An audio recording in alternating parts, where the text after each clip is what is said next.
ये बात जीवन में नहीं आई तो चूक हो जाएगी। भगवान ने गीता जी में कहा अद्वेष्टा सर्वभूता नाम।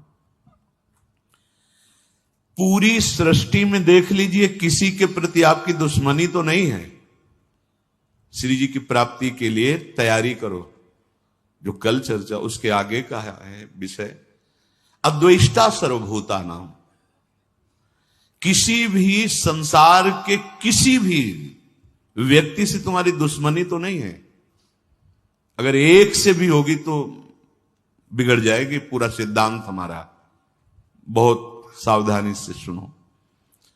किसी भी प्राणी के साथ किसी भी प्रकार से यदि मन में तुम्हारे द्वेष बन चुका है, फौरन निकालो।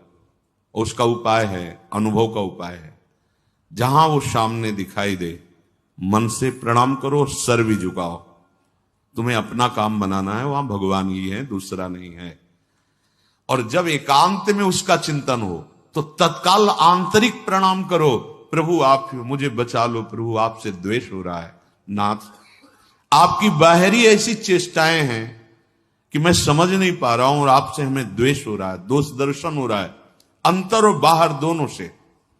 अंतर में जब आवे तो तत्काल उसको प्रणाम करो। वृत्ति में आएगा वो और जलन पैदा होगी। बार बार आपको क्षमा मांगनी, मेरे से गलती हो रही प्रभु, मैं आपको ना जानकर आपसे द्वेष कर रहा हूं। और बाहर जब सामने आवे तो पूज्यपाद शिवड़िया बाबा जी ने कहा जो तुमसे द्वेष करे ना बोले, अपनी तरफ से उससे राधे राधे बोलो। राधे वो जो कर रहा है उसका असर आपके ऊपर नहीं होना चाहिए। आपको इस द्वेष का असर काटना है। वो हो सकता है आपके साथ फिर ऐसा बर्ताव करे कि आपको लगे कि अब तो द्वेष पक्का ही हो रहा है क्योंकि हम बार बार प्रणाम कर रहे हैं, ये वैसा ही नहीं। ये बहुत बड़ा भगवत प्राप्ति में विघ्न है। इसलिए भगवान ने कहा अद्वेष्टा सर्वभूतानाम। इतना ही नहीं, ये जब बढ़ेगा तो आपका भजन छूट जाएगा। बहुत क्या होता है कि जैसे महापुरुष जन अपने हृदय को देखते हैं ना, वही बात वो बोलते हैं, वही बात लिखते हैं।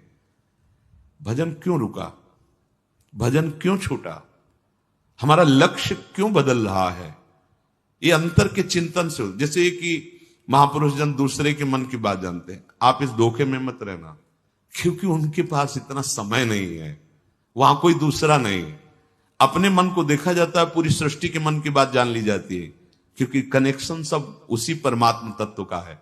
तो लगता है ये तो हमारे मन की बात जान गए, जो ऊंचे महापुरुष हैं। ये छोटी छोटी बातों की नहीं, क्या सोच रहे हो क्या, ये नहीं। वो बहुत ध्यान देने की बात है। बहुत हम लोग जहां चूक करते हैं, ये एक तरह का ऐसा नाशकारी भाव है द्वेष कि धीरे धीरे आपके मन में इतना फैलेगा कि आपके भजन को छीण कर देगा।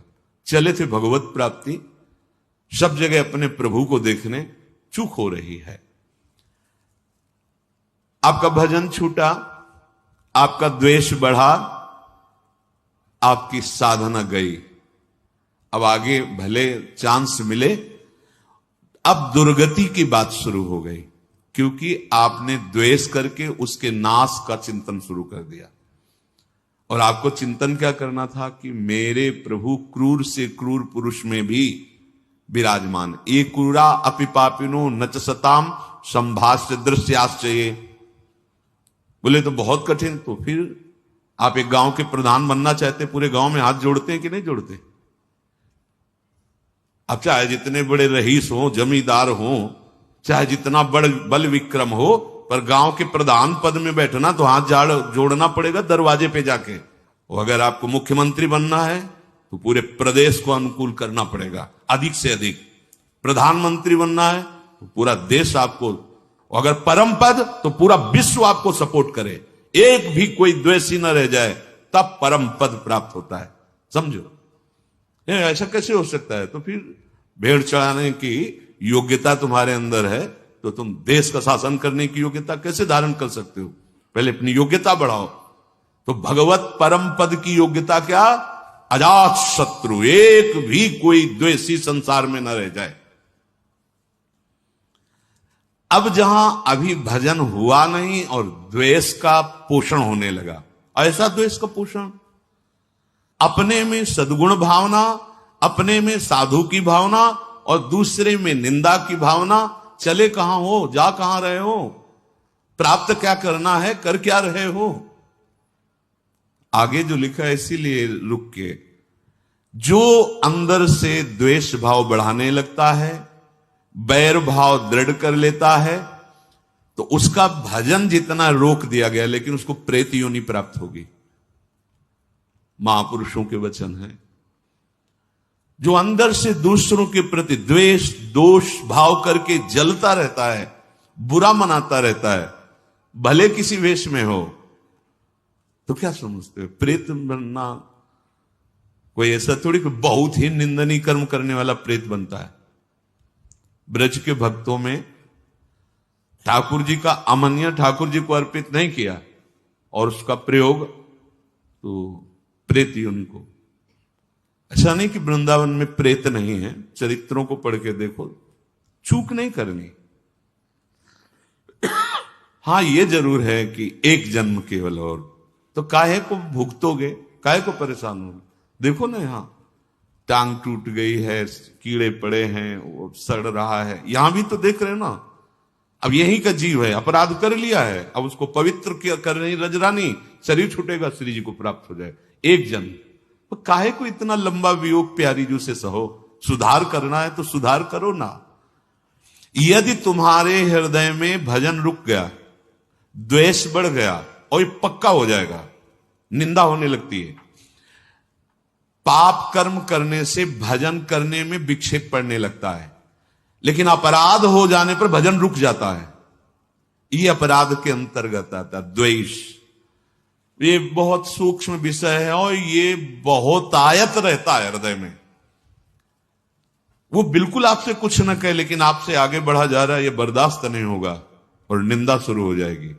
अरे आए काहे के लिए हो, क्या करने आए हो, क्या कर रहे हो, अपने से प्रश्न करो, क्या जानने आए हो, क्या पाने आए हो, उन्नति किसे कहते हैं, अवनति किसे कहते हैं, ये परिचय आप अपने अंदर देखो, बाहर थोड़ी देखना है। मेरी बात मान लेना, मैंने द्वेष करने वालों को, सिद्ध महापुरुष के वचन है, भीषण प्रेत बनते देखा है। एक आपको इसमें संशय न हो इसलिए कह रहा हूं, एक बड़े धनी, उनके भाई आए और उन्होंने कहा कि हमें अगर कुछ लाख रुपए मिल जाएं तो अमुक अमुक व्यापार कर लेंगे, फिर धीरे धीरे वापस कर देंगे। उनको लगा कि ठीक है भाई, चलो ऐसा कर लेते हैं। उन्होंने दिया और उनके तो मन में था ना कि मेरे भाई हैं, तो वापस नहीं किया और उनका शरीर पूरा हो गया। जिन्होंने दिया था महात्मा ने, तो इसी योनि को प्राप्त हुए और स्वप्न में आकर एक विशेष किसी महापुरुष को बताया कि मेरे से गलती हो गई, आप कृपा करके किसी भी तरह शासन करके वहां से पैसा मंगवा करके संतों के भंडारा में लगा दीजिए, मेरी मुक्ति। जरा सा भी शास्त्र विरुद्ध बर्ताव ऐसा नहीं कि आप मनमानी आचरण करते रहें और आप भगवत प्राप्त हो जाएं, या आप बड़े पद पे हैं तो मनमानी आचरण कर सकते नहीं। आप सावधान होकर सुने, जो दूसरों से द्वेष करता है, वैर की वृद्धि करता है, ईर्ष्या करता है, मात्सर्य करता है, उसको प्रेत योनि प्राप्त होती है। और प्रेत योनि प्राप्त होने के पहले उसको नरक में यंत्रणा मिलती है। यह हम इसलिए नहीं कह रहे कि आप भयभीत हो जाओ भगवत मार्ग से, इसलिए कह रहे हैं कि फिसलो नहीं, सावधान हो जाओ। हमें यह निश्चय करना है कि जब हम भगवत प्राप्ति के मार्ग में चलें तो किसी से द्वेष नहीं करना। कई बार आपको सत्संग में सुनाया है कि लाला बाबू का रंगनाथ जी के सेठ से थोड़ा सा मनमुटाव पहले था, उसके कारण पूज्य बाबा जय कृष्णदास जी ने विरक्त वेश मंत्र कहने पर भी नहीं दे रहे थे। तब उनको बार बार लग रहा था मैं गुरु आज्ञा में चल रहा हूं, विरक्त। लंगोटी केवल लगाने लगे थे, केवल एक लंगोटी और भिक्षा पात्र बस, और बड़े भारी धनी मानी सेठ थे। विचार किया कि मेरे से कोई तो गलती हो रही। हाँ, रंगनाथ जी की सेठ से लाख डांटा, आंतरिक द्वेष, जाके भिक्षुकों की पंक्ति में खड़े हो गए। उसी दिन रास्ते में ही आते हुए बापू जी बाबा ने कहा, लाला बाबू आज तुम्हें विरक्त भेष दे देंगे। समझिए, छोटा सा भी द्वेष एक महापुरुष स्वीकार नहीं कर रहे, विरक्त भेष और निज मंत्र देने के लिए, हमें परम पद देने के लिए। कैसे हम किसी से द्वेष करें, किसी का दोष दर्शन करें, ये सावधानी के लिए। किसी भी प्राणी के प्रति हमारे मन में द्वेष न रह जाए, इसीलिए भगवान ने आगे उसमें कहा, मैत्रः करुण एवच, अद्वेष्टा सर्वभूतानाम मैत्रः करुण एवच। मित्रता का भाव और करुणा का भाव ये तुम्हारे दोष और द्वेष को नष्ट कर देगा। सबसे मित्रता का भाव। अब मित्रता का भाव यदि नहीं समझ पाओगे तो फंस जाओगे कि वो हमसे द्वेष कर रहा है, वो गलत आचरण में, अब हमको आदेश मिला है मित्रता का। मित्र कौन है हमारा? प्रभु श्री कृष्ण। सब में भगवत भाव। बाहरी लीलाएं नाथ आप जानो, हम उसके निर्णायक नहीं हैं। नारायण स्वामी तेरे भावे जो कलो भरो बुलो संसार, नारायण तू बैठ के अपनो भवन विहार। और करुणा, मैत्र करुण एवच। अगर इस तरह से भाव नहीं समझ तो करुणा, कि अभी भगवान की कृपा कोई नहीं समझ पा रहे हैं, इसलिए हे करुणा निधान आप इन पर कृपा करो, इनको सद्बुद्धि दो, ये आपके चरणों की प्रीति प्राप्त करें। आप अगर ऐसी भावना करेंगे बहुत जल्दी आपके अंदर द्वेष नष्ट हो जाएगा। दो तो बहुत जोर की बात है। पहले तो हमें प्रणाम करना है उनको, पहले तो ये बिल्कुल अहम गलित करने के लिए बहुत जरूरी है, और ये हमारे साथ होगा ही होगा। बहुत ज्यादा दूरी नहीं होगा, बहुत नजदीक होगा।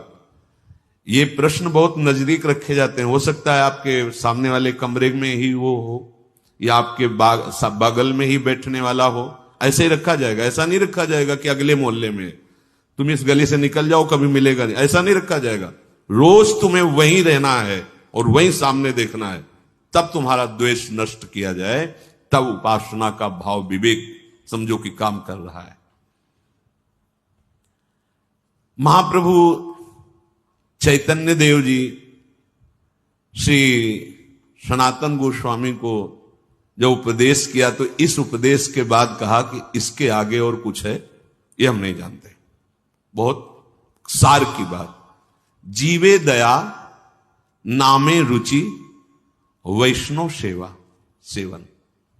जो भगवान कह रहे मैत्रः करुण एवच, ये भगवत प्राप्ति के मार्ग वाले उपासक का धन होता है। मैत्रः करुण एवच, सबसे भगवत भाव से मैत्री भाव।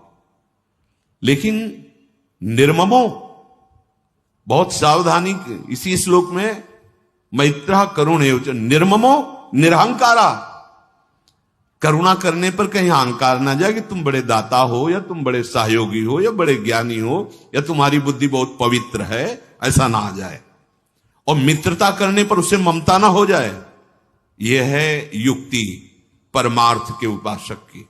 मैत्रः निर्ममों से, करुणा निरहंकार। अहंकार युक्त अगर करुणा है फंसा देगी।